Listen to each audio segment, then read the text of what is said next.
صوت صقيع المطر نقع كل الشارع، الماء والطين معا يدخل شفت الغرفة.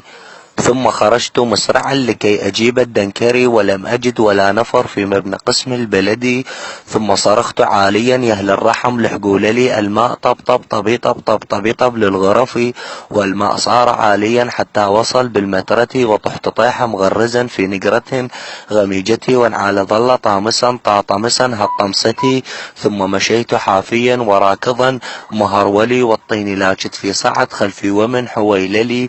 ثم وجدت دنكرا طابق يم الساحة، وقد غديت مسرعا مبطمشا من فرحتي. ناديته هيا بنا بيت غرق واصبح كالبحيرة. وقال لي لم أستطع عند فطر بالكاور، فقلت لا لا لا لا, لا تحكي صدق. قال بلي.